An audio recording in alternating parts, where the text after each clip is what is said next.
So my peoples, so we're gonna do a video in response to 68 Sports TV, or at least he was that. No, 68 Scrapbook, talking about why Devin Haney is not ready for Lomachenko, and he came from a Lomachenko perspective. He said, "What benefit is Lomachenko in facing Devin Haney? I mean, who's Devin Haney? You know what I mean?" And he said, Devin Haney lacks experience, and experience is very important when facing guys like Lomachenko.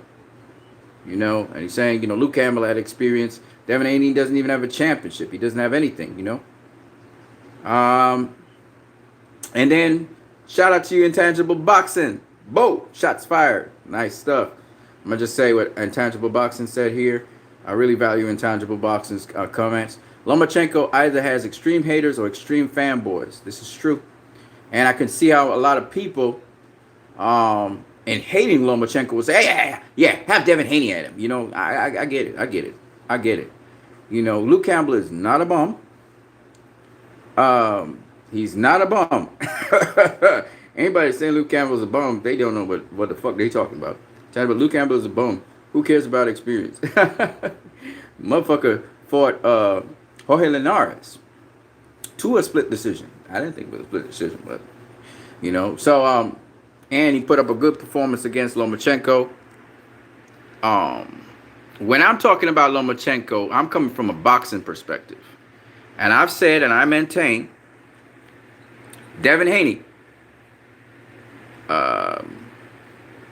Mikey Garcia, Manny Pacquiao, Gervonta Davis, all beat Lomachenko. They all beat him. And it's coming from a boxing perspective. We talk boxing up in here. We don't talk about whether I like Lomachenko or I don't like Lomachenko. I ain't coming from a hater perspective.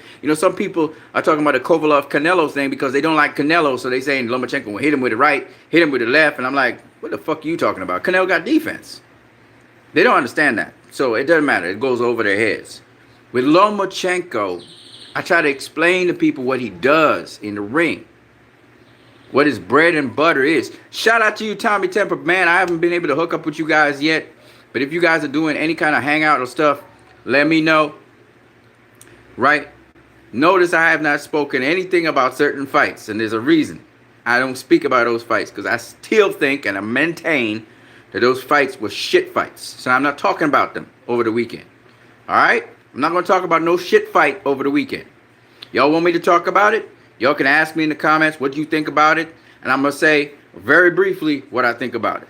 All right? Hold on a second. I think my food is burning. Hold on.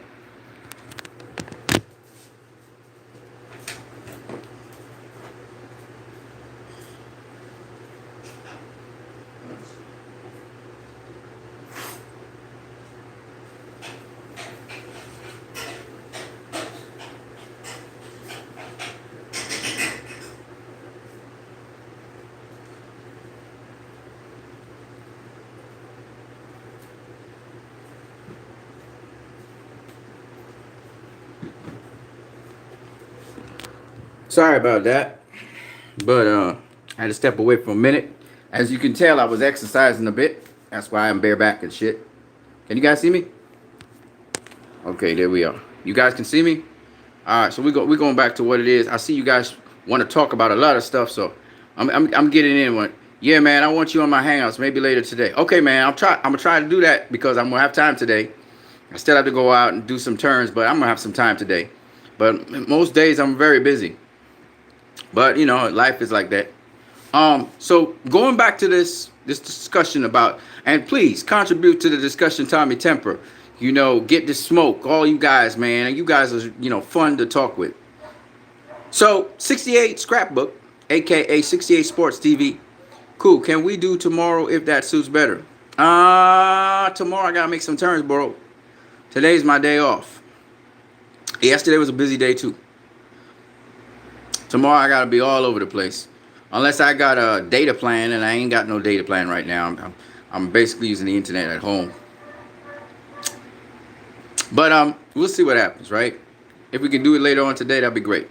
I don't know what you guys want to talk about. Depends on what you guys want to talk about. We'll chat over DM on that. Okay, cool. What's DM again? Disco thing. All right, we try and get it, popping and stuff. That I guess StreamYard or SteamYard or something like that, and Disco thing. I have to download those two things. Make sure I can get on there. Direct message. Okay, cool. I heard that messages are closing down on the 18th, so I had to do something about that too. Anyways, back to what I was saying. So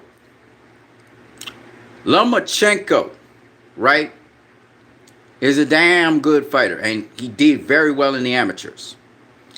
But his bread and butter, StreamYard, yeah, that's it. That's the one. I gotta download it on this phone. What was I saying? Yes, he a damn good fighter, but I figured him out.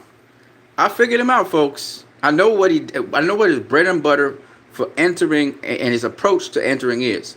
And the only other way he goes is he just sometimes just bull rushes his way in when the other option's not working. Anyways, so I know that certain fight, and there's a reason why Lomachenko talked about facing Floyd Mayweather. He realized that Floyd Mayweather's game is incredible.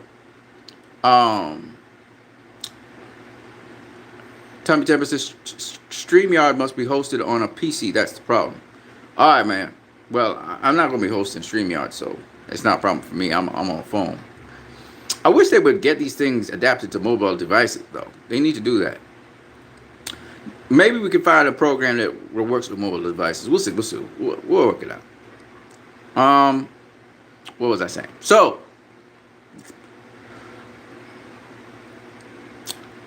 Intangible Boxing says might host it. I don't know. That's great, man. That's great. If you got a desktop, great. All right, let me get to what I was saying. So Lomachenko. So 68 Sports TV or 68 Scrapbook. He was talking about how Devin Haney. He said, "What profit is it to Lomachenko to face a Devin Haney? He beats Devin Haney. People are gonna say, well, who is Devin Haney? He loses to Devin Haney. Devin Haney has a lot to gain. He got nothing to gain, right? That argument I've heard like 100 million times, man. All right? They make that argument for Canelo versus Demetrius Andrade. They make that argument for Canelo versus Jamal Charlo, mandatory. The man has put himself,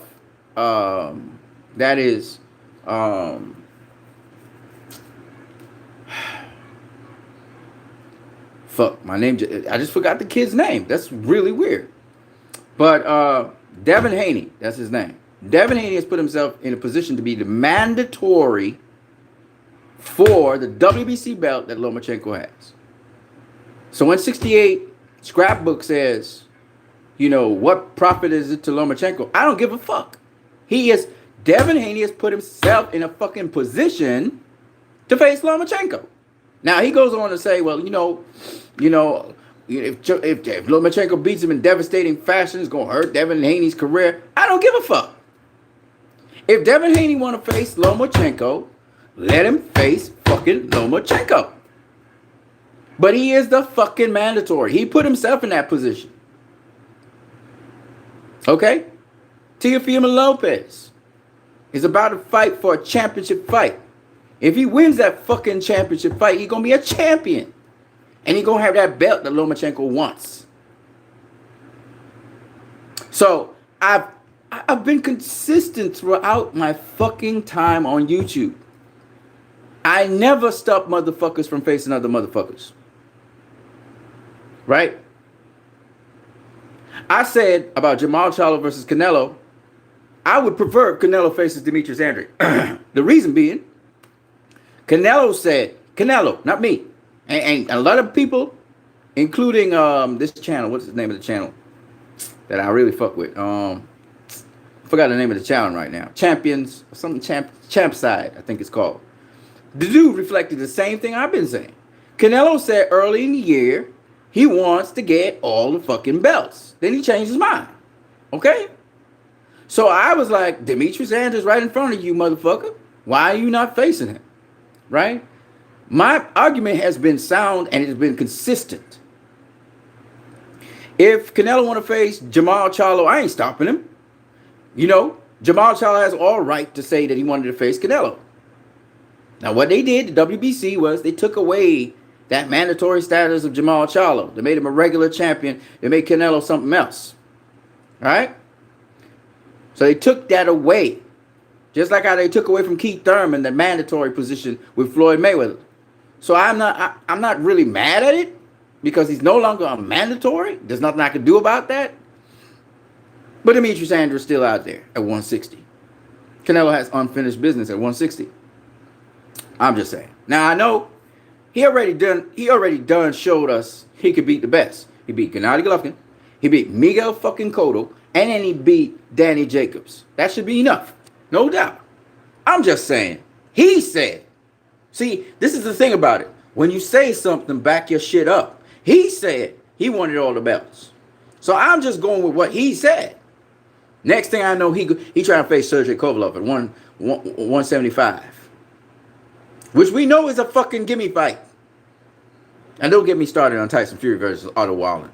And the bullshit that Bob Arum be talking. That's a fucking gimme fight. Tyson Fury struggled with Otto Wallen. That's a fucking gimme fight. Alright? He struggled with Otto Wallen. Struggled. From what I heard, Otto Wallen cut his eye with a left. Hit him with a left hook and cut his eye. Right? Everybody all panicking and shit. Struggle with Otto Wallen. You call yourself the lineal fucking champion, but you struggling with a fighter? Otto Wallen ain't Andy Ruiz. Andy Ruiz would murk your ass. Then you have the audacity to say you can hold him off with a jab. Otto Wallen was doing a better jab than you. Oh, I'm not used to dealing with southpaws. But motherfucker, you said you was the dude. You said you was the lineal champ. You said you was the best. You said it, and we didn't say it. You said it. You know what I'm saying? You ain't the best. You full of shit. And now, Deontay Wilder thinks, hey, man, I got a decent jab. I'm going to knock this fucker out. When we come to fighting, but first I got to deal with this dude. What's his name? Ortiz. I got to deal with this dude first. That's in front of me. But I had the audacity to talk about fucking Wilder versus Ortiz. Man, fuck Bob Arum. I told you he's a fuckface. Stupid ass fuckface. And then I want to talk about Eddie Hearn after all of that. Motherfucker, Tyson Fury was supposed to handle that motherfucker. He was supposed to handle it. Don't get me wrong, he started carving him up later on in the fight, but he was supposed to handle that dude. And he struggled with him. Right? So I don't want to hear shit. And the only reason the dude really could have beaten his ass, which is good, and there are a lot of upsets out here, was because of the cut. Right? And my point is, don't cherry pick. Sometimes you pick a cherry, and that fucking cherry turns out to knock you the fuck out. You know what I'm saying? Don't fucking cherry pick. It's supposed to be an easy fight. Turns out you can't face nobody in December no more. They want to talk now. They try to spin it. They try to spin it. Oh, it was a tough fight. You know, preparing for Wilder. No, it ain't preparing him for Wilder. It preparing Wilder for his ass. First, Wilder got to get past Ortiz, though. All right? Man. A little guy like Otto Wallen. Much smaller than you. You got a weight advantage. You got everything. Height advantage, reach advantage, weight. What the fuck is Otto Wallen getting his jab in on you for? How come he coming in with his jab? I know why, but I'm not going to say. And Wilder is fully informed by that. Fully informed. Fully informed. See, because y'all fucking ass decided to take an easy fight. You could have had Gerald Miller. From what I heard, Gerald Miller said, ain't nobody proposed any shit to me. You could have had Gerald Miller. Now, if you had fought Gerald Miller, you'll probably get your ass dropped. So you went with Otto Wallen, thinking, okay, this guy gonna be easy. Motherfucker wasn't easy. You thought you was ready. You wasn't ready for him. Let's see what we got here.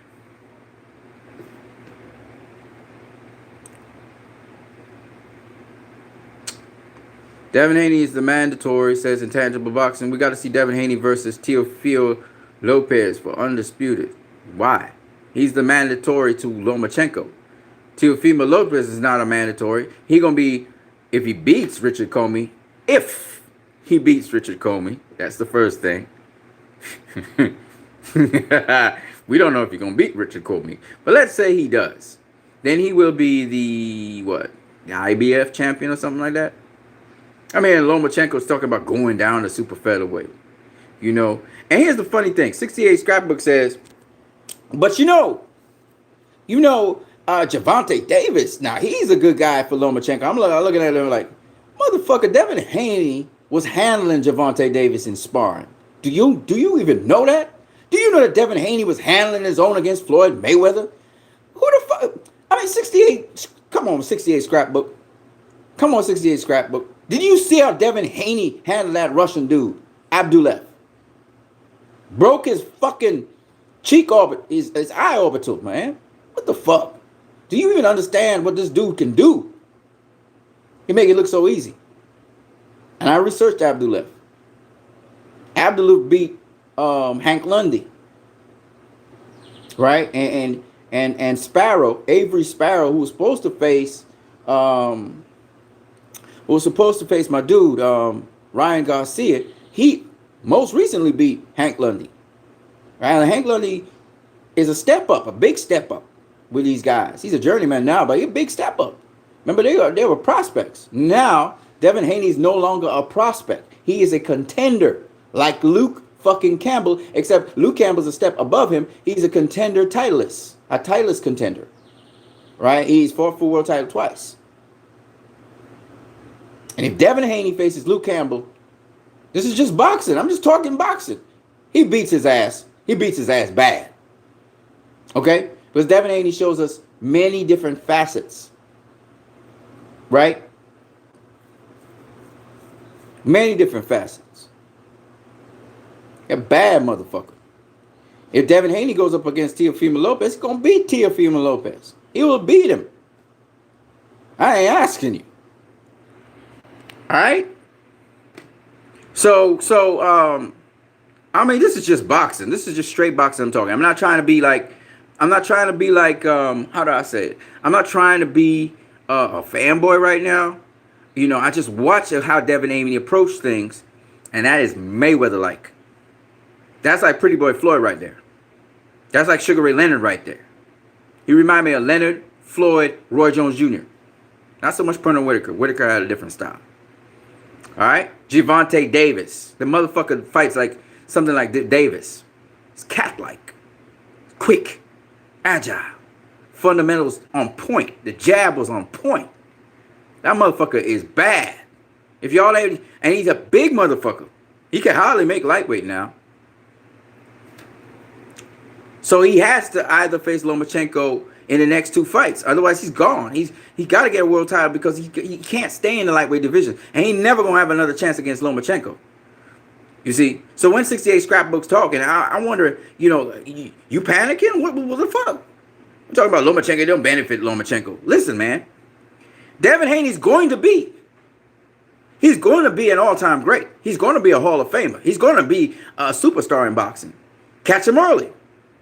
Catch him early. Catch him early. Floyd caught Canelo early. Look at Canelo now. What does Lomachenko have to gain? Legacy. That's what he got to gain. Because if Devin Haney goes on to become, you know, greater than Floyd Mayweather, greater than Manny Pacquiao, better than Floyd Mayweather, Lomachenko's name going to be attached to that, whether he wins or he loses. They won't look back in history and say, oh, a green Devin Haney. It was Lomachenko. Lomachenko got another Hall of Famer on his resume. He might have lost to him, but he got another Hall of Famer on his resume. Lomachenko ain't got no all-time greats on his resume right now. He don't got a Manny Pacquiao. Guillermo Rigon dies almost at the end of his career. You know, Rigo, he beat Nolito Donaire. You know, that's all he got. You know what I'm saying? You know, Lomachenko beat him. Good, great fighter. All-time great? Maybe. But you need more names. Orlando Salido, he faced him. Might be an all-time great. But who else? So you're gonna protect Lomachenko? Or you gonna claim, all of a sudden you claiming that you're gonna protect Devin Haney? Devin Haney didn't ask you to protect him. He's a boxer. He didn't ask you to protect him. Hold back this fighter. He don't got any experience. Fuck out of here with that shit. Get the fuck out of here with that shit. What does Lomachenko have to gain? A lot. That motherfucker's Devin Haney. He gonna become something big in boxing. And if he could get a win over Devin Haney, it'd be huge. Huge. Look at all the fucking all-time greats, man. They catch some guys early. Sometimes they catch them as debutants. Sometimes they call them as prospects. They were learning on the job, and these guys became great fighters. All right? But they got them on their resume. So I don't understand it. I don't understand his logic about Devin Haney not facing him. He's a fucking mandatory. He put himself in a position to face Lomachenko. And you echoing Bob Aaron's bullshit? Bob Aaron's trying to protect his fighter. Lomachenko talking about going down the super featherweight, motherfucker. You know why? Too much fucking heat. Oh, they too big for Lomachenko. Fuck out of here. In the amateurs, he was a lightweight. Fuck out of here. It's not that they too big for him. It's that they figuring him out. He go down to super featherweight. Still got to meet Shakur Stevenson. We'll give him the work. Might beat his ass. I don't know. Maybe he will. Maybe he won't. Ain't nobody else down in 130 that gonna beat him. Barichuk, he gonna get his ass whooped. You know. That kid, I forgot what his name is. Tevin Farmer gonna give him some work. Tevin Farmer gonna give him some work. Might beat him, might not. Tevin Farmer is a little scientist, so I can't really say. I don't think Tevin Farmer beats him, to be honest with you. I don't think so. You know, people think Tevin Farmer is this great, you know, slick boxer. He get hit. He get tagged quite a lot, I find. So I'm not really impressed with Tevin Farmer. I think Lomachenko beats him. I'm just being honest with you guys. I'm just talking. I don't hate Tevin Farmer or anything. It's just, he's slick, but he gets hit. He ain't Pernell Whitaker. You know? But he tried to roll punches and stuff. But when Lomachenko started throwing these different combinations, he's going to get clipped. And the other kid, I forgot what his name is, who is right now, he's the sparring partner for Terrence Crawford. He's with Terrence Crawford and Terrence Crawford camp. And he won the, I think it's the IBF championship. I don't think he beats Lomachenko either. Right? But you see, Luke Campbell, he got some fundamentals and shit, you know, but ain't nothing special. But Devin Haney's special. Gervonta Davis is special. You know, these are special fighters. Well, obviously, Manny Pacquiao special. Mikey Garcia special. Right? Them guys. Shakur Stevenson, by the way, is also special. And the thing about these kids is, these guys is, they're not like Gary Russell Jr. Gary Russell Jr. was kind of one-dimensional. He was a speedster. He reminded me of the Philadelphia fighter that faced Julio Cesar Chavez. He talked funny now. I forgot what his name is. Who, you know, Richard Steele stopped the fight in the last minute. I forgot what his name is. You guys know who I'm talking about. Mildred Taylor. There you go. He reminded me, Gary Russell Jr. reminded me of Mildred Taylor. He got a lot of speed, a lot of flash. But the science of boxing, he didn't have down pat. You know. And he still came back in the fight against Lomachenko, but, you know, he don't really know what he really doing in there, you know. Gervonta Davis, on the other hand, uses boxing. He uses boxing, and he knows to a high degree, he got a high IQ, what he's doing in there. Devin Haney is the same thing. He's not as sharp as Gervonta Davis. Like I said, I think he's just too big. I think he's a big dude, and so as a result of that, you know, Fury got exposed, soft to the body. Tommy Temper says, I haven't seen the fight yet. Fury also has a game for very orthodox textbook fighters like Klitschko and headhunters. He can't stop people from going to the body. This is true. Or inside fighting. That is true. Even though he does do a little inside fighting himself. And he does go to the body himself. Waller just doesn't have the conditioning or sharpness to beat a Fury. True. Same mofo. I just did. Devin Haney versus Otto Wallen. Who wins? Devin Haney. I like Shakur, but he couldn't even knock out a chick on the street in a brawl. That's a concern. Motherfucker, he knocked out a guy. He actually got in trouble with the law. He dropped the motherfucker in the street. That's why I did a video before about professional boxers. Don't get it twisted. In the ring, boxers know what to do to kind of keep themselves from getting knocked out, right? You know how to ride a punch and shit like that. In real life, a motherfucker confronted Shakur Stevens. Shakur Stevens is a small little dude. Motherfucker confronted Shakur Stevenson in Oakland. And he leveled that motherfucker. He with one punch. That's what I'm trying to explain to you guys. Billy Joe Saunders, y'all look at him and like, he don't knock out nobody. He'll knock your ass out. He'll knock your ass out. I guarantee you that. Because you don't know how to handle punches. You don't know how to deal with punches. But professional fighters, that's what they do. They learn how to handle punches and deal with punches. Coming back at them. Even the most bummy professional fighters know a little bit more than a normal street person. And that's what people don't get. You're watching a professionals fight. This is the pros. It's not even the fucking amateurs. It's the pros. It's totally different. Unless you actually started to get into it and actually start boxing and start training, realize you start to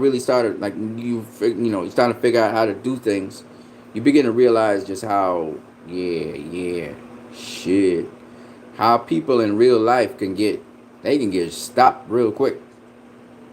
The conversation could end with one punch. One punch and that guy's going to sleep. Or one slap. You don't even have to punch the guy. You could slap him at an awkward moment and slap him right down into the ground. Yeah, but Shakur, he could outbox Lomachenko. I'm pretty sure he could do that. He's capable of doing it. I don't know if he would succeed at doing it, because he does the same thing Lomachenko does. He goes weak side. He tries to get elite foot position. But he does a couple other things with the jab that I really like. I've seen it with Errol Spence as well. I like his stance. His stance is really good. He has a number of different stances, and that's good too. He uses the shell defense a lot, but he also uses other defensive shells, other defensive techniques. He's good. He's good. All around, he's a good fighter. He got 1 or 2 stoppages. I wasn't really hyped on that, but Lomachenko's a lot stronger, though. So there's a lot of things I think that Lomachenko could do to him at this stage right now that I'd have to see if he could handle that. Because Lomachenko can bully you as well. He's very strong. He did it to Luke Campbell. I'm sure he can do it to other fighters as well. And he'll go grab something to eat. So anyway, back to what I was saying. So no, man, 68 Scrapbook needs to know that Devin Haney he's the mandatory, so therefore, if he wants to face Lomachenko next year, he should have the opportunity to do so. And I pick him to win against Lomachenko, no doubt about it. No doubt about it. I'm not sure about Teofimo Lopez. Like I said, he talk a good talk, but I'm not sure about him. Gervonta Davis, no doubt in my mind he would beat Lomachenko. um, he would knock him out. Um, Lomachenko has been dropped multiple times. He's been hurt multiple times to the body and to the head. I'm very sure that Gervonta Davis, with due diligence and homework with Calvin, would definitely get him out of there. Devin does need to feint, go to the body more. He does do that. He does go to the body with the right. He does also land some left hooks. Watch his most recent fight. He mixes it up. Goes to the body, to the head. He does feint quite well. The way how he dealt with Abdullah, and Abdullah was no punk, you know, undefeated, but he was no punk. Just showed me how good he was. I mean, Abdullah hardly touched him, and his footwork was on point. The jab was on point. You know, he's of course a lot longer and more ganglier than, say, Gervonta Davis or Floyd. Floyd was a lot more compact, a lot smaller. But cat-like the same fucking way. Remind me a little bit of Sugar Ray Leonard. How cat-like he is. Very light on the feet. You know, the pivot work was on point. God damn that pivot work. And you see, that's the thing. I'm trying. Errol Spence got that fucking pivot work. Gervonta Davis got that fucking pivot work. That's key in boxing. Your footwork. You know, Andrew Ward talked about this. You know, your footwork gets you into a position and can get the other guy out of position. Because he go down the wrong line because he thought he figured out where you were, but you wasn't there. You see? And Abdullah don't know what the fuck hit him. You know what I'm saying? Haney would come in. You know, he would do what we call the, it's not called a step jab. I forgot what the fuck it's called. That's terrible. He would do a jab where he's in position. His back leg is in position. But he do as if he's stepping in on you, throws the right to the body, to the spleen, and then slides right back. So he's in range, out of range. I love it. I love his infighting too. Oh man. He hit that guy with a right, a cross over the top, weak side. Looks sweet, man. It looks so fucking sweet. You know what I'm saying? And again, he's going weak side. Lomachenko goes weak side. Floyd goes weak side. You know, this is just things that you do in boxing. But you take away that, now the guy has to find something else to do. You know, Luke Campbell took that away from Lomachenko. Lomachenko started to spin out and then get in position weak side. And fucking Luke Campbell didn't pick it up. And I was like, fuck Campbell! Cut him off weak side! What the fuck are you doing? Go to your right! I was yelling at this fucking screen. Oh, man. Yeah. So, and Campbell know he screwed up. He said it. He said, oh, man, I screwed up. He know. That's Lomachenko's bread and butter anyway. That's how he does his thing. You know. But, yeah, Lomachenko is a fucking hell of a fighter. The kind of matchups this motherfucker has had early in his fucking career is phenomenal. Beat back Oscar De La Hoya. I mean, he matched tough. This motherfucker was matched tough. He had a championship fight in his second fucking fight. Come on, man. Yeah, he lost to Salita by split decision. Do you all even understand how difficult that is? And this motherfucker is good at going weak side. He know how to do it in many different ways, but he will find his ass at weak side, at your weak side coming at your ass. And that's what I like about Lomachenko. You know, he does what he does very well. Kieran Moriganov is the same thing. You know, what he does well, he does very well. So, but that's his goal. His goal is always to go weak side on him. That's his entry point. He gonna do all kind of shit. He gonna move as if he's going to his strong side, but he's out of range. He gonna test it by going in and out to see if he can go through your strong side. But you're really gonna go back to the weak side, and he gonna come in on you. The lead foot position. That's what he did to Nicholas Walters. Nicholas Walters didn't know how to fucking pivot quick enough. He was always a step behind Lomachenko, which is another thing Lomachenko does. He would speed up his foot speed to try and get a step ahead of you. So he examines your foot speed. He's examining how you move, and he observes everything, and he will adjust his speed, you know, to get a step ahead of you if he has to. You know, the Eastern European fighters, the one thing they would do is increase the intensity of what they do. You see, Golovkin does the same thing. Kavordik does the same thing. Bivol does the same thing. But I think Bivol is a much better fighter than Lomachenko. Mainly because he is orthodox as well. He don't got the southpaw style to rely on. So he has different angles to get in, and he sees the gaps so nicely though. It fits into the gaps, and he just plugs the body, plugs the head. I love Bivol, man. Bivol is one of my favorite boxers, actually. Underrated, but hell of a boxer. And he handles his story. He's not even a lightweight.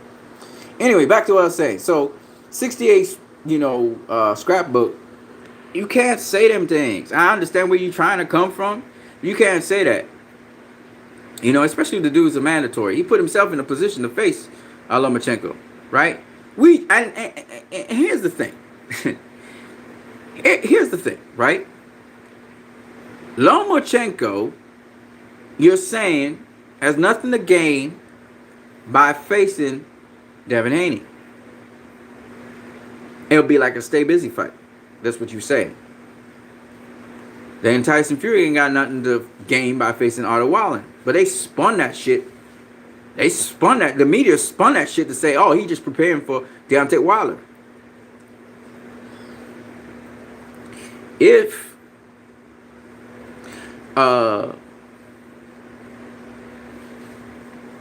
Lomachenko, I just blanked out for a second. If Lomachenko unifies all the titles and then faces Devin Haney, who's a name in boxing, right? He beats Teofimo Lopez or whoever, Richard Comey, and he unifies the titles. And then he faces his mandatory, which is Devin Haney. Devin Haney's his mandatory. Faces Devin Haney, because Gervonta Davis not facing him or whatever. Faces Devin Haney with his mando. By the way, one of the cool things Lomachenko has is he got options. After he unifies the title, yes, he has to face Devin Haney, which is his mando, but here's the thing. He's going to have a WBA mando. He's going to have an IBF mando. He's going to have a WBO mando. He also have options. Gervonta Davis is actually his mandatory. Y'all know that? He did WBA mandatory for Lomachenko. So he has options.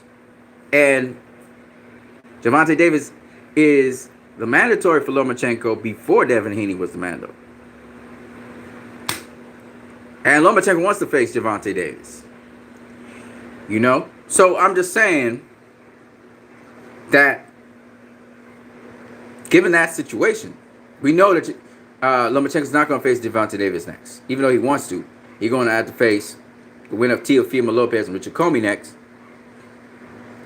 Gervonta Davis is going to be able to acclimatize to the lightweight division by facing Yuriorkis Gamboa.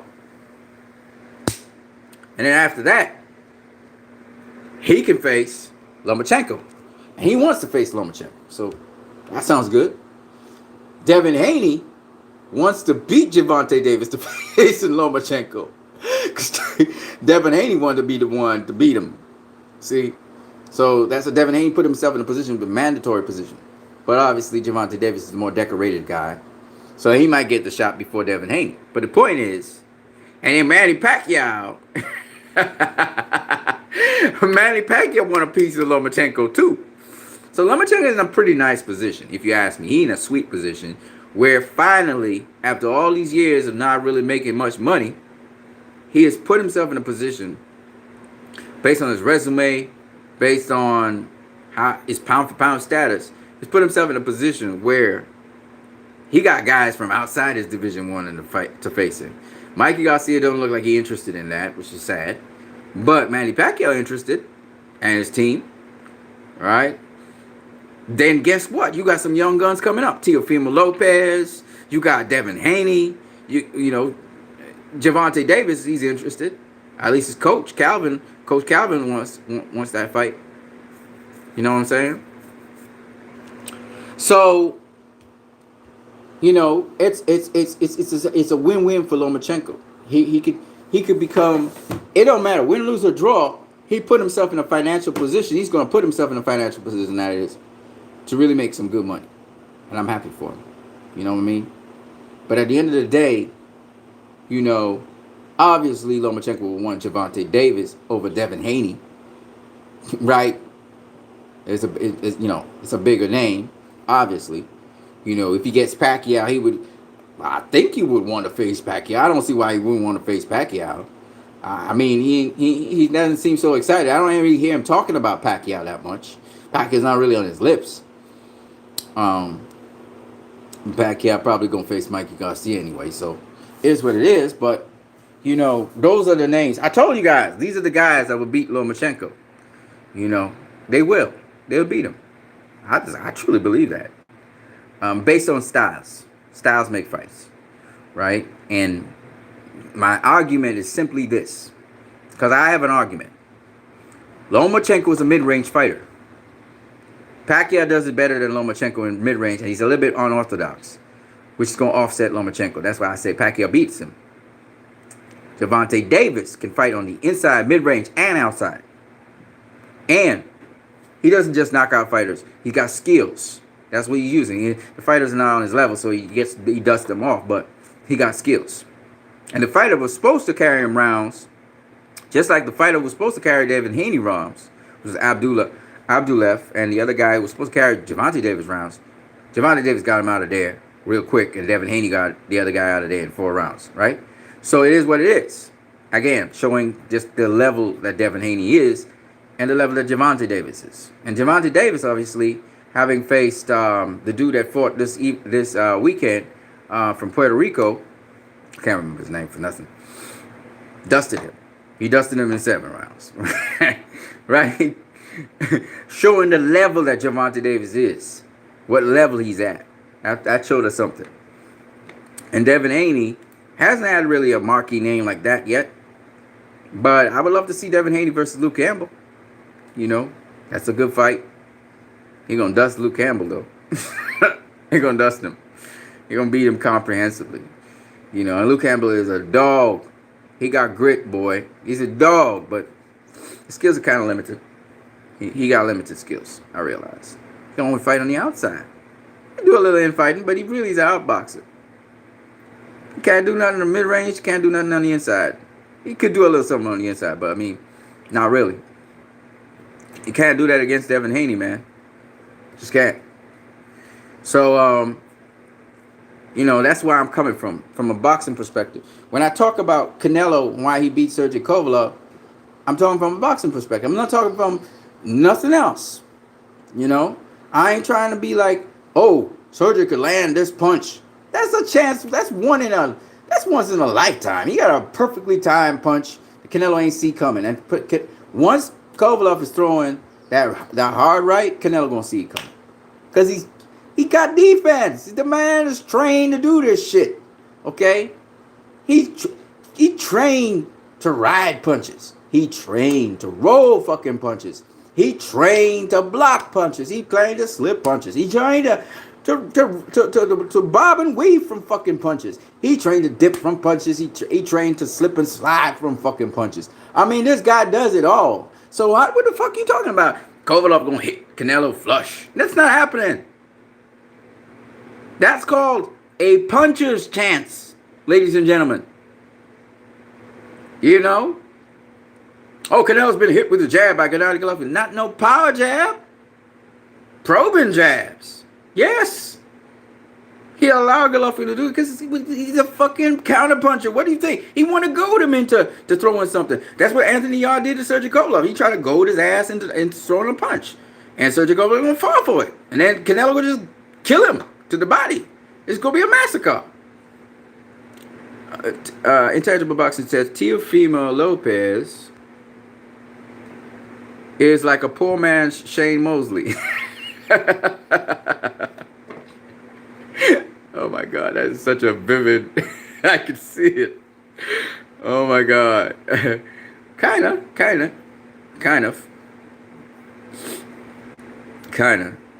Yeah.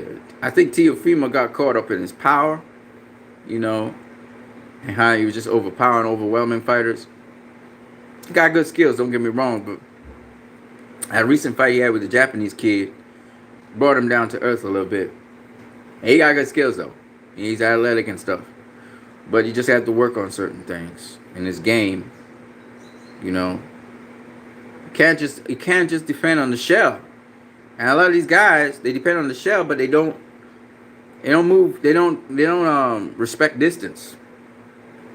You know, and the shell is not everything. Shell's not everything. You have to have high guard defense. You gotta have half guard defense, which is the shell. You gotta have the what do you call it? The extended guard defense. You know, I just mentioned three, but there's a whole bunch of. Um, then you gotta have a variety of jabs. You can't just have the up jab and the spear jab. You gotta have a variety. You got a down jab. You know,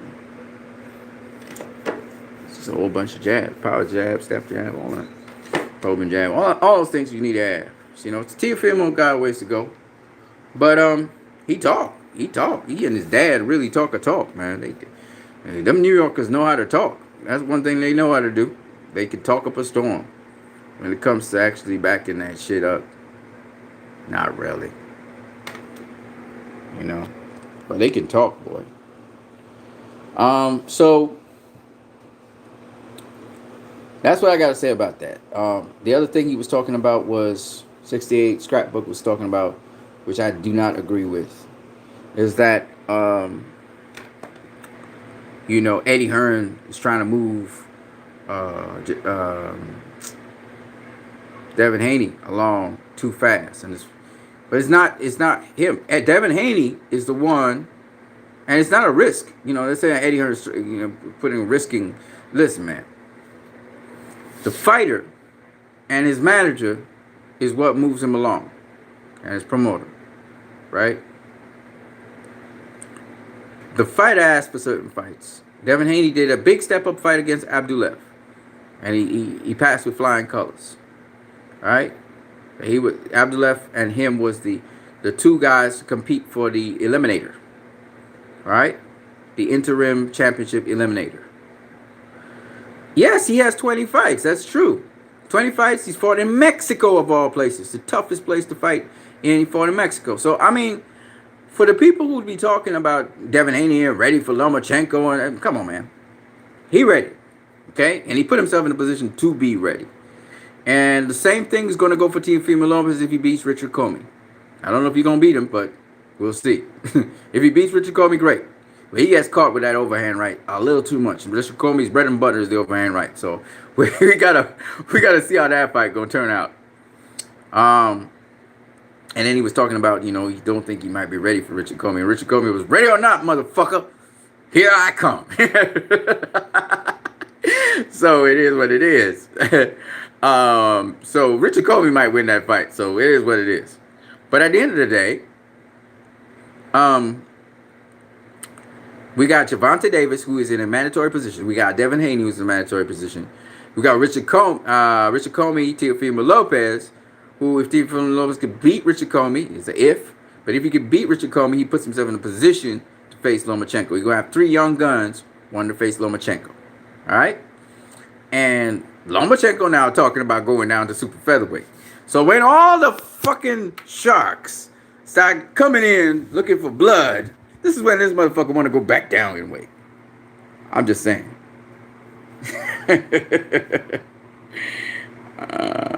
I'm just saying. Loma fanboys feel threatened by Haney.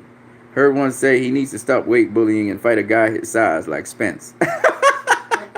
Or Terrence Crawford. Because he's big. He's a big motherfucker. Devin Haney's a big motherfucker. When he fills out, he going to be big at Spence. Yeah. He can be a 175 pounder. That's right. Devin Haney's a big motherfucker. He's making this 135, but that's just not his size. You can see that. And they call him a weight bully. It takes more than just weight to beat a fighter. It takes skill to beat a Lomachenko. It takes skill, man. Haney's big, but was Loma bullying feathers and bantamweights? Fuck yeah. He made Guillermo Rigondeaux come up from super bantamweight to fucking lightweight and face him. Yep. So you got a good point. I mean, if you do one thing, then you can't say nothing about the return. You know what I'm saying? But Devin Haney's a big dude, no doubt about it. He's skeletal right now. You know, but that snack training is what's keeping him, you know, doing well. But he a big motherfucker. He's much bigger than Floyd. Definitely much bigger than Gervonta Davis. Which is why he probably beat Gervonta Davis in sparring. You know, or gave him some work. Let's say he gave Gervonta Davis work in sparring. Let's say that. Now, you don't really beat nobody in sparring, right? He gave him some work. He gave Floyd some work, I heard, too. So, that boy on another level. Okay? He on another level. You know? And I would love to see him face Gervonta Davis at lightweight if possible. You know? Because Gervonta Davis walk around 160-something. Yeah, he a big dude, too. People don't talk about this shit. But Gervonta Davis is also big. I think Haney bigger than Gervonta, though. I got on the Haney train pause before the Moran fight. That fight only got me more hyped about him. Yeah. He real. You know, people they'll only see how it really is if you can get a Loma fight or somebody, person like Luke Campbell or maybe a Jorge Linares. I think Linares is still at lightweight. One of them guys. He gets one of those guys and you see what he could do with those guys. I think people are going to be... You know, because Floyd was the same thing. I mean, Floyd didn't face nobody. Who he faced? Then he went up and faced Gennaro Hernandez. You know what I'm saying? He didn't face nobody. He was looking good. He didn't face nobody. You know? So, I mean, it is what it is. I mean, if you look at Devin Haney's competition compared to Floyd's competition at the same age, I mean, Devin Haney faced better competition than Floyd did. That's just what it is. Just what it is. You know? So,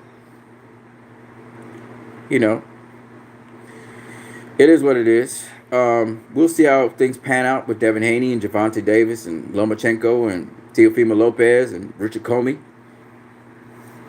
And I gotta say Shakur Stevenson. If all of a sudden Lomachenko decides, you know what, this division too big for me, and he goes down to super featherweight, we got Shakur Stevenson waiting on his ass, and Shakur Stevenson's calling him out as well as Devin Haney. So we got a lot of hungry people wanting a piece of Lomachenko now. They smelling meat and they like, we going in for the kill. I like it though. I like it. This new generation of fighters, they hungry. So that's good. So that's what I gotta say to 68 Scrapbook. I understand where 68 Scrapbook is coming from and all of that. But brother, you don't ever try to stop fighters from not facing another fighter. If the younger fighter wants to challenge himself, let him challenge himself. You know, he knows what the price is for if he falls short. You know, it's just what it is. But a loss to a legend? How can that ever be a bad thing? Canelo lost to Floyd Mayweather. And look what it did for him. You get that experience you can't get nowhere else. Keith Thurman lost to Manny Pacquiao. You know Keith Thurman going to be a much better fighter because of that. Much better fighter because of that. So, the kinds of things when you share a ring with a legend that you gain, you can't gain no other way. So obviously, if Devin Haney wants to go after Lomachenko, calling him Lomachenko and all that shit, so be it. Let him go after Lomachenko. Nothing stopping. You know, you can't be such a Devin Haney fan and you want to protect him. And you're not a Devin Haney fan. You're a Lomachenko fan, and you know that, right? And you out there to protect Lomachenko and keep him from facing potential all-time greats and Hall of Famers and shit? Come on, man. This is boxing. Don't stop fights from happening. That should happen. I don't understand these fans. They be wanting to protect their fighters. They making all these excuses for Triple G. Fucking Triple G. You know I go in on Triple G. Triple G, I love you though, bro. I love you. Listen, man, I can't give you no flack for the Derevyanchenko fight. That's a good fight. But you know I gotta go in on fucking Triple G. You know, because these fucking fans. They be Canelo was ducking Triple G. Canelo was ducking Triple G. When Canelo faces his ass and schools his ass in the first fight. Canelo lost that fight. He was running. So Canelo decides, I was running, motherfucker? Okay. I'm gonna dog your ass. And he walked he walked Triple G down from round 1 to round 12. You know what they say? Triple G outboxed him. Oh, wait. Ho! Hold up. So Canelo did not box Triple G in the first fight, but Triple G outboxed Canelo in the second fight. Oh, that jab. It was a great jab. Get the fuck out of here. Canelo be looking at it, he's like, fuck Triple G. You didn't get no third fight from me. You and your fucking fans. Get the fuck out of here. And they still praising Triple G to this day. Oh, Triple G beat him in the first fight. How the fuck he beat him in the first fight, but he beat him in the second fight? How the fuck that happened? I'm just saying. You know I gotta go in on Triple G. But I love you though, Triple G. No disrespect to you. It's your fucking ass fans. Your cult ass fans. You didn't beat Canelo. You can't beat Canelo. You can't beat Floyd Mayweather. You can't beat Pernell Whitaker. You can't beat Roy Jones Jr. That's what you faced. Them guys. Right? And you didn't even realize it. In fact, you can't beat Eric, what's the motherfucker's name? You can't beat, Nacho Barastein's fighter. I can't remember his name right now. It's not Marquez I'm talking about. Right? If Marquez was big enough, he beat Triple G's ass. In fact, I'm going to say this on the record. If Miguel Cotto had faced Triple G, Miguel Cotto would have beat Triple G. He'd have beat Triple G. He got a good jab. He could box. He'd have beat Triple G. Think about this. Triple G stopped Daniel Gill. Right? Little ass Miguel Cotto stopped Daniel Gill. Miguel Cotto's not a middleweight. Miguel Cotto's a 154 pounder. That's why he fought Canelo at 155. It was easy. He's not a fucking middleweight. So if little ass Miguel Cotto is stopping Daniel Gill, I don't even care if it had a catch weight. He ain't supposed to stop Daniel Gill. He's not supposed to stop him. He was a former world champion, all that bullshit. Right? Y'all make it out. Triple G's a monster. Look how he knocked out Daniel. But then when it came to Cotto knocking out Daniel Gill, y'all went in on Cotto. Oh, he weight trained him and blah. Get the fuck out of here. This is double standards of these fucking fans. Because Miguel Cotto's exposed Triple G ass. Because little ass Miguel Cotto be knocking out Daniel Gill, who's like 184 pounds to 150 something pound Miguel Cotto.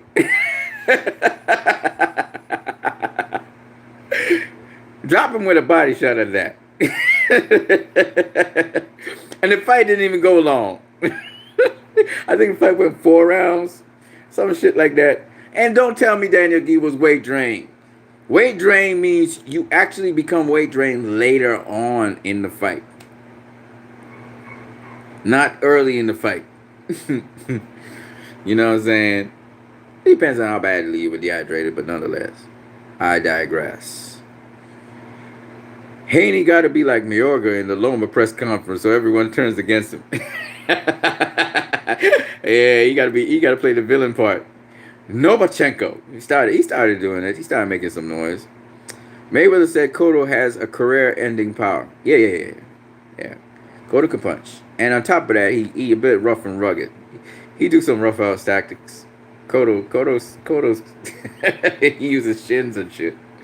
Yeah, he physically he's imposing.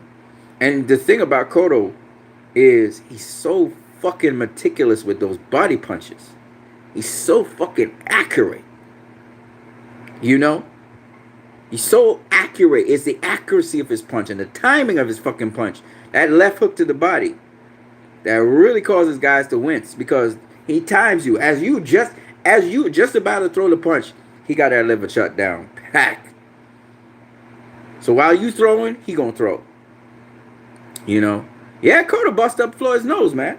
With a jab. With a fucking jab. Cotto's a beast, man. It was a beast. I mean, okay, so yeah, Sergio Martinez, his legs wasn't good, but you gotta still hand it to Cotto, man. He had Martinez wobbling all over the place. He just beating his ass all around the ring. Jamal Charlo, he went and beat an Argentinian boxer who loved Sergio Martinez too. He also had bad feet. You know, nobody's talking about that. Charlo was beating a guy that had bad feet. Nobody talk about it. Cotto. Oh, Cotto, he beat a lame ass Martinez. He didn't even give him no knee brace and blah, blah, blah. I'm like, you're right, but at the same time, you still got to credit the guy with the win. You're right. I'm not saying the same thing happened with when he was facing some other guy. I can't remember. It was the 154 guy. Beat his ass. The guy had bad legs too. Okay. I'm not saying no. I'm just saying, that Cotto was a 154 pounder. He wasn't a 160 pounder, right? He made Sergio Martinez go down to, I think it was 158 they fought at, or 159, I can't remember. He made him go down 2 pounds. Martinez wasn't a big middleweight, so it wasn't a big deal. But Cotto was like, he made demands. He wasn't playing. He was like, Pacquiao had me weight drained. Motherfucker, that'll never happen again. Amiga Cotto. Yeah. Yeah, he is the only 4 divisional champion from Puerto Rico. Correct. He's a legend. He a bad motherfucker. When you look at Cotto fought everybody. Everybody. He fought everybody at super lightweight. Fought everybody at welterweight. He fought everybody at super welterweight when, at the time, that was the available people. And then he fought the best fucking middleweight, and then he fought fucking Canelo. This motherfucker fought a lot of Hall of Famers, right? You look at it. Cotto fought Pacquiao. Mosley, Margarito, Mayweather, Trout, Canelo, Sergio Martinez, at lightweight Zab Judah. That's 7. That's 8. Sorry. He fought also. There's a bunch of other people. I just can't remember their names right now. But Cotto fought some fucking names, dude, and champions. He fought some names. There's more. I think he fought Clottey. He fought Joshua Clottey too. Clottey was the IBF world champion at welterweight. He fought Clottey. Motherfucker fought names, man. He never fought De La Hoya. And almost all of those motherfuckers I just talked about, except for Shane Mosley and Floyd, he knocked them out. Except for Pacquiao. Pacquiao, he didn't knock him out. But he hit Pacquiao with some shots, boy. And when Pacquiao talk about the hardest hitters in boxing, he always mentioned Cotto, Margarito, and I think that's it. Cotto, Margarito. Now Keith Thurman's the third one. We got serious punching power. He talk about, Pacquiao talk about them motherfuckers. It's serious. It's serious. You know what I'm saying? Anyway, back to what I was saying. He didn't feel nothing from Mosley. So he never talked about Mosley. He dominated Mosley's ass. Mosley could crack. But back to what I was saying. So when it comes to, should Devin Haney face Lomachenko? Absolutely. Why not? And as it is, I'm saying it again, I'll pick him to win. I'll pick Devin Haney to win against Lomachenko. Any day, anytime. I don't care. I don't care what stage it is at, he gonna beat Lomachenko. As I said, Gervonta Davis, same thing. It don't matter. Y'all can say green, whatever. He'll beat Lomachenko. Lomachenko has a good chance against Richard Comey, Teofimo Lopez. He's got a good chance against most of the lightweights in the lightweight division. He would beat most of the lightweights in the lightweight division. But Devin Haney, Gervonta Davis, no. Manny Pacquiao, no. Mikey Garcia, no. He wouldn't beat those guys. He probably beat most of the super featherweights. He probably beat most of the super featherweights as well. Because it's one thing to talk about he's going weak side. It's another thing to try and execute cutting him off. It's not as easy as it sounds, right? You have to be able to respect distance. You got to be able to stay either on the inside of his range or on the outside of his range. That's not as easy as it sounds. It takes footwork. Devin Haney makes Rigo quit. Yeah, of course. If Rigo was fighting at lightweight, but he's not fighting at lightweight. Rigo's back down at super bantamweight. Rigo's at super bantamweight. Rigo's not that big a dude. He's really a bantamweight. He fighting a super bantamweight. You know what I'm saying? He's struggling now, but you know he got older. But he fights at super bantamweight. I was a big Rigo fan. Still am. But of course, I know his limitations. Like you guys be saying, he got limitations. You know, he's not a complete all around boxer. You know, it is what it is. So yeah, that's what I got for you guys. If you guys got anything else you want to say, feel free to do so. I'm gonna go eat some food. Can't believe it's 1 o'clock in the day. Can't believe this video was 1 hour and 6 minutes. We've been live streaming. I did not see the Puerto Rican fighter guy facing his opponent. I forgot who the opponent was, but Puerto Rican guy. You know what I'm talking about? Can't remember his name. Faced Gervonta Davis. And Vasily Lomachenko, he moved up to super lightweight.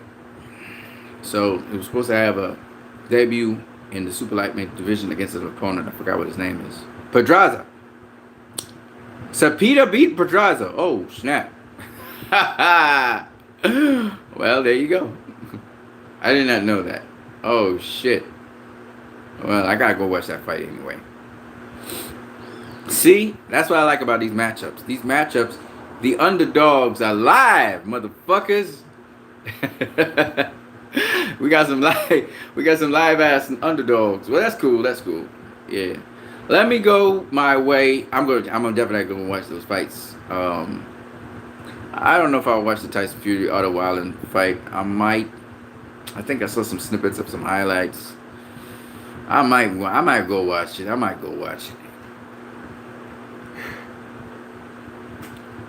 I heard there was suspense. Bob Arum was like holding his nuts. Frank Warren was biting his lip. It was pretty ugly, says William Baker. Okay. Intangible Boxing says, shout out to William Baker. And Intangible Boxing says one more thing. Talk to me. Guys, talk to me. Whatever you guys want to talk about.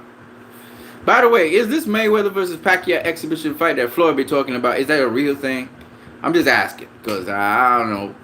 You know, Floyd just comes out of clear blue sky from left field with shit. Be like, what? I'm like, what? Bud said that any other fighter would have been stopped from that Fury cut. Okay. Maybe. I know Fury's a good boxer. You know? William Baker says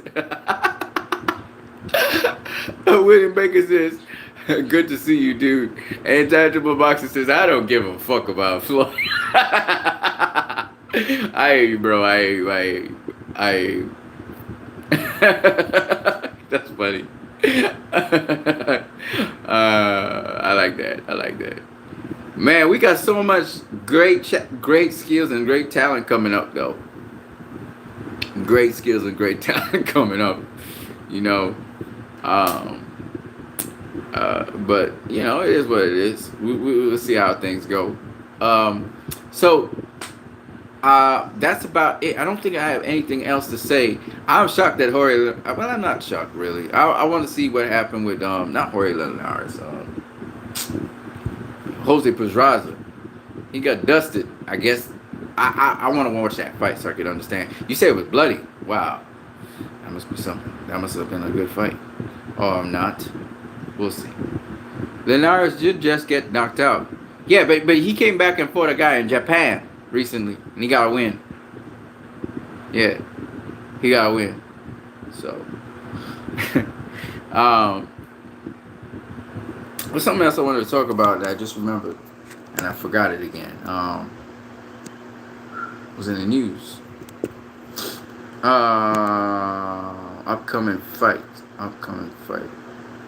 Oh, Andy Ruiz shot back a shot at Tyson Fury. He was like, you can just control me with one hand, a jab. Motherfucker, are you serious? Andy Ruiz shot back at again. I'm gonna say this again. I know a lot of people don't believe me, but I think Andy Ruiz is gonna beat. Oh, my battery's low. I think Andy Ruiz is gonna beat Anthony Joshua. I think he's gonna beat him in the rematch. I was looking at the fight and I realized Andy Ruiz, he knows how to get in. He knows how to get in on a fighter. There's a lot of science to what he's doing. And I think he's going to just do it a lot better this time around against Anthony Joshua. Joshua needs to change levels and find his jab. It don't matter. Remember, Andy Ruiz... I got to explain certain things to you guys. Joshua... Yeah, Joshua need to establish range. No doubt about that. He need to do that. The problem with Andy Ruiz is he knows how to slip a jab. He knows how to bob and weave. And he knows how to stay just outside of range with virtual distance. He do like Pacquiao. He rock back a little bit. Uh-oh. What's going on here? Are we plugged in? I can't be having low battery. Come on now. Are we charging up now? Okay, so he can just stay just outside of range. And he knows how to move by inches, you know.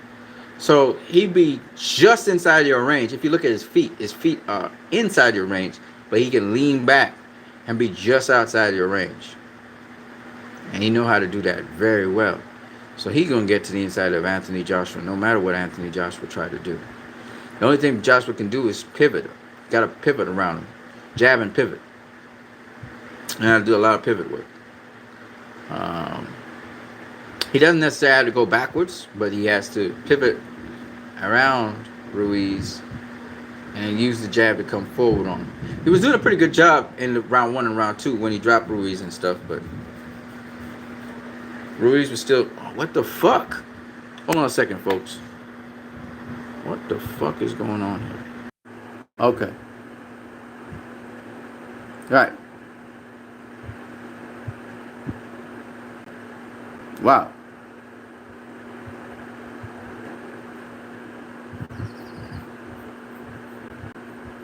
Yeah, so he has to establish his range, but he gonna have to jab like a motherfucker. He gonna have to jab with authority, you know. And even then, he can't. See, Joshua can't just throw a jab. You have to throw certain kinds of jab. You got to mix up the jabs, and he can't be predictable in throwing the jab. And you got to come out early and establish that fucking jab. You can't be going around Ruiz. You got to come to him. You got to walk.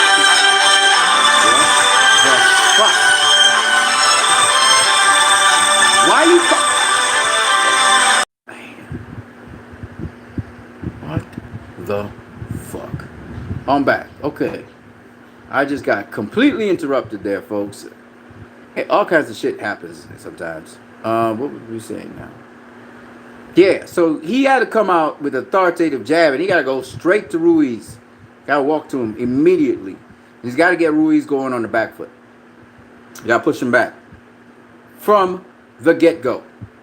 He's got to get respect from the get-go. All right? That's what you need to do. Then he can establish range with his jab. And he gotta be able to get, at least touch him with the right. At least once. You don't need to hit him hard, but you need to show him that he can hit him with the right. You gotta do that early. Alright, and then you gotta stay outside of mid-range. You gotta be either inside, right up on Ruiz, locking him up, or you gotta be, you can slide to the inside, or he gotta be on the outside, jabbing his fucking ass. That's what you gotta do. You got to do that. And you got to establish that early. You can't fuck around with that, because Ruiz is going to take over the fight bit by bit, little bit by little bit. He's going to inch in on him. So he's got to get a head start, and he got to be in control, or at least seem to be in control, at least for the early parts of the fight. Because Ruiz is going to catch up with him. And Ruiz is tough. You know what I'm saying? William Baker says, definitely I think Joshua got found out that night. Well, yeah. You know what I mean? It's what it is. McCracken had no advice for him in the corner. Joshua had no idea what was going on. Yeah, they were trying to troubleshoot what Ruiz was doing, but they didn't understand. Ruiz is a guy who he knows how to slide in on an opponent that's taller than him. He's been fighting guys bigger and taller than him all the time, so he knows how to get to the inside. You know, he's not just one of them heavyweights that just would stay on the outside with their high guard and just take punishment. No, he very range all the fucking time. Joshua could learn a lot from Foreman Fraser 1. Yeah, he gonna have to use that jab, boy. He gonna have to use that jab. William Baker says he just keeps saying jab right hand, jab right hand. Yeah, he's trying to keep him at bay with the jab and the right. Sometimes you gotta double up the jab. Sometimes you gotta come with the right hand with a jab instead of a hook. He always finish off with a jab. Always finish off. Always start with the jab. Always finish with the jab. Joshua can't move laterally either. He walks like the mummy. He can box a little bit laterally, but he more bounce than he do a little pivot work too. He do a little pivot work, but I mean he was too heavy. They say he was too heavy for that fight. Definitely was a bit too heavy. Ruiz Wilder, who you got? That's a good fight. That's a good fight. Ruiz has showed us that he can get past the jab, so you know, and that's what Wilder uses to keep guys at bay, a jab. But Wilder's durable, he's strong, he can fight on the inside, so I mean Ruiz gonna be the one that's throwing combinations on the inside though. When Ruiz gets on the inside, he starts working one time. Brrr, you know. So Ruiz is a guy you can't underestimate, to be honest with you. You can't underestimate that guy. The only guy to beat him, and some people say was iffy, was Joseph Parker. And Joseph Parker did what I just told you. He would stay on the outside, double up, triple up the jab, and then he'd slide to the inside, work him on the inside. So he kind of cramped Ruiz, he smothered Ruiz for space, slide into the inside, and box him on the outside. You really have no game plan for Ruiz. That's what I'm trying to tell you. Very rich. You box him on the outside, you slide on the inside and tie him up, and turn him. You lock him up on the inside, you box him on the outside. That's how you have to do it. You know, and you have to have either a sharp, quick jab. You got to be quick. You got a sharp, quick jab. But because Parker was peppering him with jabs later on in the fight. And I realized Ruiz was somewhat one-dimensional in that he needed to get, you know, to the inside a certain way to get certain shots off. And if you can lock him down on the inside by sliding, changing range on him, slide to the inside yourself, you can lock him up. You know? I don't know if he got something else for it different now, but that was what he was doing. Parker. That's how Parker beat him. So that's what Deontay Wilder would have to do somewhat, because you can't beat Ruiz on the inside. His hand speed's too fast. He too quick. He'll throw like 4, 5, 6, 7 sharp hooks. Boom, boom, boom, boom, boom. Short chopping hooks. Bam, bam, bam. And he can throw a chopping hook from no distance whatsoever. So you have to really, as you slide it inside, you bump him with the shoulder and you lock him up. One time. You can't play around with Ruiz. Ruiz is kind of like Pacquiao in some respects. You know? That's why he favored Pacquiao to beat Mayweather, because he got a similar style to Pacquiao. See? Yeah, he got good foot speed too. Quick. So anyway, that's what I gotta say about that. You guys asked some good questions, man. I gotta get out of here. It's 1:15 in the day. I gotta take a bath, shower. You know, I got some exercise and stuff in, and I got to go eat so I can get this gas out of me. But it was nice talking to you guys. Once again, what you need, you guys can subscribe, share, donate to my channel via Western Union, MoneyGram, online, and I can always give you the details of where to send it to. All right?